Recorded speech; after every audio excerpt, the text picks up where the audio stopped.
Delhi blast కేసులో కీలక పురోగతి సాధించారు. బ్లాస్ట్ తో సంబంధం ఉన్న మూడో కార్ ఆచూకీ లభ్యమైంది. ఇప్పుడు దీనికి సంబంధించిన బ్రేకింగ్ అప్డేట్ చూస్తున్నాం. అల్ఫలా యూనివర్సిటీ లోపలే బ్రిజా కార్ ఉన్నట్టుగా గుర్తించారు. రెక్కీ చేయడంతో పాటు ఎస్కేప్ కోసం ఆ కారును స్టాండ్ బై గా ఉంచినట్టుగా తెలుస్తోంది.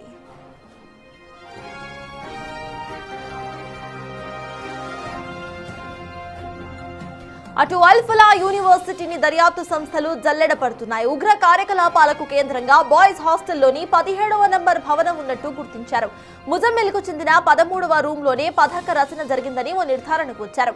యూనివర్సిటీ ల్యాబ్ నుంచి కొన్ని రసాయనాలు తీసుకురావాలని ఉమర్, ముజమ్మిల్ ప్లాన్ చేశారు. పోలీసుల సోదాల్లో కెమికల్స్, డైరీ, పెన్ డ్రైవ్స్ స్వాధీనం చేసుకున్నారు.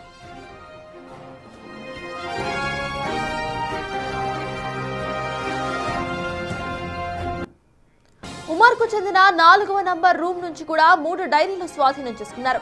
ఆ డైరీలో జమ్మూ కాశ్మీర్, ఫరీదాబాద్ కు చెందిన 25 మంది వ్యక్తుల పేర్లు ఉన్నాయి. డైరీలో నంబర్ 8 నుంచి 12 వరకు తేదీల ప్రస్తావన ఉండడంతో ఆ డేట్స్ లోనే బ్లాస్ట్లకు ప్లాన్ చేశారా అనే కోణంలోనూ దర్యాప్తు కొనసాగుతోంది.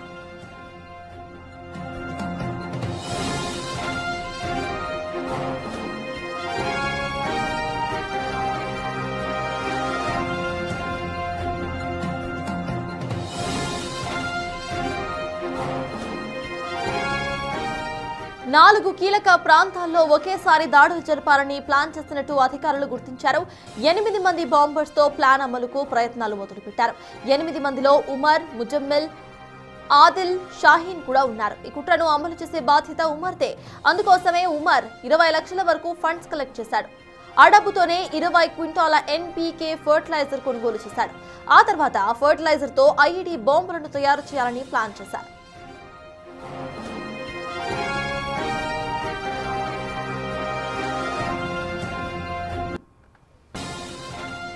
ఢిల్లీ బ్లాస్ట్ కేసులో కీలక పురోగతి సాధించారు. యూజ్ చేసిన 3 కార్స్ లో బ్రిజా కార్ ప్రెజెంట్ దొరికింది. అయితే ఇప్పటికే ఒక కార్ బాంబ్ పేలుడులో పేలిపోగా ఇంకొక కార్ I-20 కారును పట్టుకున్నారు. ఇక బ్రిజా కారును సైతం ప్రెజెంట్ ఆచూకీ లభించింది. అల్ఫలా యూనివర్సిటీలోనే ఈ కార్ పార్క్ చేస్తున్నట్టుగా తెలుస్తోంది. అయితే ఈ కారును ఎస్కేప్ కోసం స్టాండ్ బై గా ఉంచినట్టుగా తెలుస్తోంది.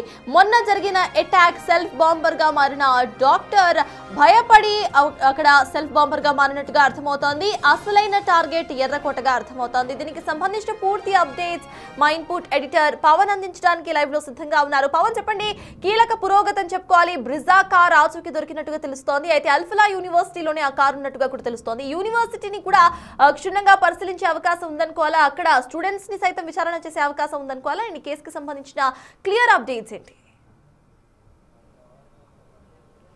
ఖచ్చితంగా ఇప్పటికే 2 గదులను అటు NIA అధికారులు సీజ్ చేశారు. ఈ 2 గదులు కూడా ఒకటి ఉమర్ వాడింది, మరొకటి ముజమ్మల్ వాడిన 13వ నంబర్ గదితో పాటు మరొకటి 4వ గది. ఈ 4వ నంబర్ గది.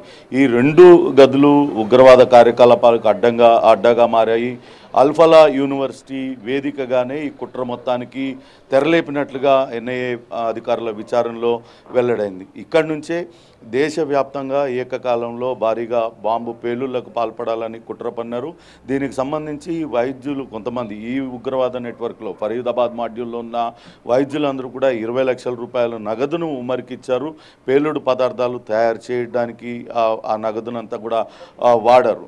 దీనికి సంబంధించి దాదాపుగా 20 క్వింటాలు పైగా ఫర్టిలైజర్స్ను కొన్నారు. ఆ ఫర్టిలైజర్స్ను ఉపయోగించి ఈ పేలుడు పదార్థాలు IEDలు తయారు చేయడానికి సిద్ధం చేశారు. వీటినన్నింటినీ వాహనాలలో పెట్టి ఆ వాహనాలలో పేల్చడం ద్వారా పెద్ద ఎత్తున విధ్వంసం సృష్టించడానికి ప్రయత్నించారు. మొన్న I-20 కార్ పేలిపోయింది. మొత్తం 4 వాహనాలు ఉన్నట్లుగా అనుమానిస్తున్నారు. 2వ వాహనం ఆచూకీ గత అర్ధరాత్రి దొరికింది. Ford EcoSport. ఇది కూడా ఉమర్ పేరు పైనే ఉంది, దొరికింది. మరో 2 వాహనాల గురించి తీవ్రంగా వెతుకులాట కొనసాగించారు.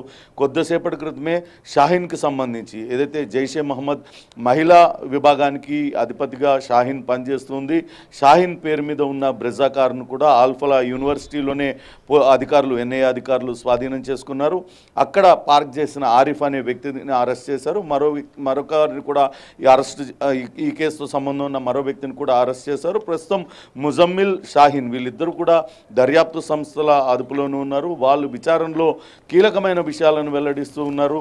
వాస్తవానికి వాస్తవానికి దీపావళి రోజునే దేశవ్యాప్తంగా పేలుళ్ల కుట్ర పన్నిన అనుకోని కారణాలతో జాప్యం జరిగింది. దాంతో డిసెంబర్ 6వ తారీఖున బాబ్రీ మసీద్ కూల్చివేత రోజున ఈ దాడులకు పాల్పడాలంటూ వాళ్ళు నిర్ణయించుకున్నారు. ఇందుకు ఢిల్లీలో రెక్కీ నిర్వహించినట్లుగా కూడా అటు దర్యాప్తు సంస్థలు విచారణలో వెల్లడైంది. ఆ కారు వేసుకొని వివిధ ప్రాంతాలలో రద్దీ జనసమర్థం ఎక్కువగా ఉండే ప్రాంతాలలో వీళ్ళందరూ కూడా రెక్కీ నిర్వహించినట్లుగా ఎన్ఐఏ అధికారులు గుర్తించారు. దానికి సంబంధించిన సీసీ ఫుటేజ్ను కూడా సేకరిస్తూ ఉన్నారు. ఎక్కడ ఏ ప్రాంతాన్ని టార్గెట్ చేశారు, ఏ ప్రాంతాలను టార్గెట్ చేశారు, ఎంత పెద్ద మొత్తంలో విధ్వంసాలు సృష్టించాలనుకున్నారనే దానికి సంబంధించి విస్తుపోయే వాస్తవాలన్నీ కూడా విచారణలో వెల్లడవుతున్న పరిస్థితి అయితే ఉంది. ఎర్రకోట టార్గెట్గా ఈ పేలుళ్లను జరపాలి, ఒక్క పేలుడు అయితే అక్కడ జరపాలి, మిగతా జనసమర్థ ప్రాంతాలతో పాటు ఇటు వేర్వేరు రాష్ట్రాలలో ఈ పేలుళ్ళు జరిపేలా చేయాలంటూ నిర్ణయించుకున్నారు. దీనికి సంబంధించి 8 మంది సూసైడ్ బాంబర్లను కూడా వాళ్ళు సిద్ధం చేసినట్లుగా తెలుస్తుంది. వీళ్ళందరినీ కూడా జిహాద్కు సిద్ధం కావాలంటూ వాళ్ళందరినీ కూడా నిర్ణయించారు. ఈ 2 గదులు ఆల్ఫలా యూనివర్సిటీలో ఉన్న ఈ 2 గదుల్లో తరచూ వీళ్ళందరూ కూడా మీట్ అయ్యేవాళ్ళు. భవిష్యత్ కార్యాచరణ పైన అక్కడే చర్చించుకొని ఏ రకంగా ఈ మందుగుండు సామాగ్రి పేలుడు పదార్థాల తయారీ పైన వాటిల్ని ఎక్కడెక్కడ డంప్ చేయాలి, ఎక్కడెక్కడ వాటిల్ని నిల్వ ఉంచుకోవాలి, వీటిలన్నిటిపైన అక్కడి నుంచే చర్చించుకొని అక్కడి నుంచి వాళ్ళు పథక రచన చేసినట్లుగా ఎన్ఐఏ విచారణలో వెల్లడవుతుంది. ఇప్పటిదాకా ఈ కేసులో పదుల సంఖ్యలో అరెస్టులు జరిగాయి. ఈ పేలుడు పదార్థాలు నిల్వ ఉంచుకున్న వాళ్ళు కావచ్చు, ఈ కార్లకు సంబంధించిన యజమానులు, పూర్వ యజమానులు కూడా విచారిస్తూ ఉన్నారు. ఏ రకంగా కార్లు కొనుగోలు చేశారు, ఎవరి దగ్గర నుంచి కొనుగోలు చేశారు, దాన్ని పేరు మార్చుకున్నారా లేదా, ఓనర్షిప్ మార్చుకున్నారా లేదా, ఈ వివరాలన్నీ కూడా సేకరిస్తున్నారు. ఇప్పుడు మరొక కార్, దానికి సంబంధించి మరొక వాహనాన్ని దర్యాప్తు సంస్థల అధికారులు స్వాధీనం చేసుకోవాల్సి ఉంది. బ్రిజా కార్ కోసమే తీవ్రంగా ప్రయత్నించారు. ప్రస్తుతం దాన్ని ఆచూకీ అయితే లభ్యమైంది. ఆల్ఫలా యూనివర్సిటీలోనే అది ఉంది. బాంబ్ డిస్పోజల్ స్క్వాడ్ ఆ దగ్గరికి వెళ్ళి అందులో మందుగుండి సామాగ్రి నింపి ఉందా, అది యాక్టివేట్ అయ్యిందా లేదా అని పరిశీలించిన తర్వాతే దాన్ని ఎన్ఐఏ అధికారులు స్వాధీనం చేసుకొని అందులో పేలుడు పదార్థాలను స్వాధీనం చేసుకునే అవకాశం కనపడుతుంది. మరోపక్క ఇంకో వాహనం ఆచూకీ కూడా లభ్యం అవడం లేదు. మొత్తం 4 వాహనాలు ఉన్నాయని చెప్తున్నారు. అలానే ఇక్కడ ఉమర్, ముజమ్మిల్ వీళ్ళిద్దరు గదుల్లో కూడా 2 డైరీలు లభ్యమైనవి. ఆ డైరీలలో ఎవరి పాత్ర ఏంటి అనేది చాలా కీలకమైన విషయాలన్నీ కూడా అందులో ఉన్నట్లుగా చెప్తున్నారు. ఎవరెవరిని ఎప్పుడు కలిసాము, ఎవరు ఎటువంటి ప్లాన్ ఎగ్జిక్యూట్ చేయాలి, ఎవరు ఏ పని చేయాలి అనేది అందులో వర్క్ డివిజన్ చేసుకొని అందులో ప్లాన్ డీటెయిల్స్ అన్నీ కూడా వివరంగా ఉన్నట్లుగా ఎన్ఐఏ అధికారుల విచారణలో వెల్లడైంది. ప్రస్తుతం ఆ డైరీలను కూడా స్వాధీనం చేసుకొని వాటిని డీకోడ్ చేసి ఇంకా ఎవరెవరు వీళ్ళ వెనకాల ఉన్నారనే దానిపైన కూడా చూస్తూ ఉన్నారు. వాస్తవానికి తుర్కియా నుంచి అక్కడి నుంచే ఉన్న జైషే మహమ్మద్ హ్యాండ్లర్ వీళ్ళతో మాట్లాడుతూ ఉన్నారు. అతను ఏం ఆదేశాలు ఇచ్చాడు, కేవలం దేశ రాజధాని ఢిల్లీలోనే పేలుళ్లకు ఆదేశాలు జారీ చేశారా, లేకుంటే దేశవ్యాప్తంగా భయోత్పాతం సృష్టించేందుకు మెట్రో నగరాలను టార్గెట్ చేశారా అనే కోణంలో అయితే విచారణ జరుగుతుంది. ఇప్పటిదాకా అటు ఎన్ఐఏ విచారణలో మాత్రం దేశ రాజధాని ఢిల్లీతో పాటు ఇతర నగరాలలో కూడా ఏకకాలంలో పేలుళ్లు జరిపేలా చూడాలంటూ ఆదేశాలు వచ్చినట్లుగా తెలుస్తోంది. సర్తాజ్. Thank you Pawan.